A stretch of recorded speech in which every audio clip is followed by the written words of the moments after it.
O nástupe do školy sme sa porozprávali s Barborou Vodičkovou, špecialistkou na ranný a predškolský vývin dieťaťa. Máte nejaké tipy, napríklad my konkrétne, môj syn ide momentálne teraz do školy a dajme tomu, máme problém s ranným vstávaním, prípadne dlho raňajkujeme, môžeme to nejako nacvičiť už pred tou školou, aby bol potom už pripravený?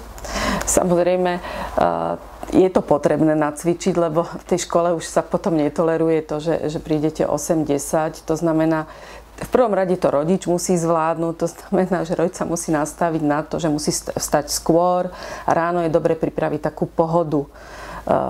Už v predškolskom veku vieme, alebo teda vo výchove vieme, že rituály chránia deti. To znamená, ak to dieťa má taký dennodenný rituál, ktorý sa opakuje, ktorý je taký plný pohody, tie jednotlivé ranné úkony ako keby idú tak v kľude za sebou, tak to dieťatko sa veľmi pekne ako keby vsunie do toho rituálu a vie veľmi pekne potom vlastne aj nastúpiť na 8 do tej školy.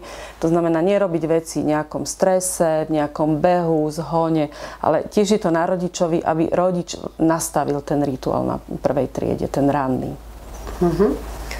Ako rozvrhnúť dieťaťu potom deň po tej škole? Tak, závisí od toho, či chodí do družiny, alebo teda dneska sa to volá školský klub, alebo či sa ide na obed domov. Ja teda osobne si myslím, že dieťatko by si po škole malo oddychnúť, to znamená vydýchnúť si, aj v tej družine sa skôr pohrať a po príchode okolo 4. Neodporúčam dlho nechávať deti v tom zariadení po škole. To znamená okolo 4. sa vrátiť k úlohám a urobiť si úlohy.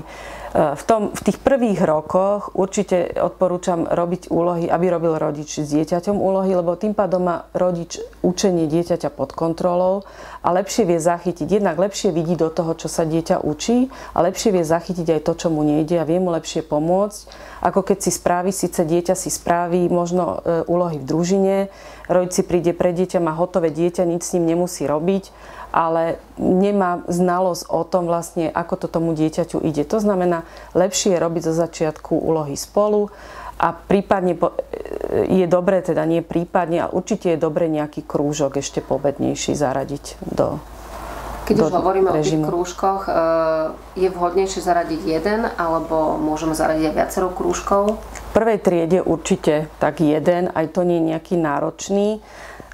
Prvá trieda je relatívne ťažká aj pre dieťa, aj pre rodiča.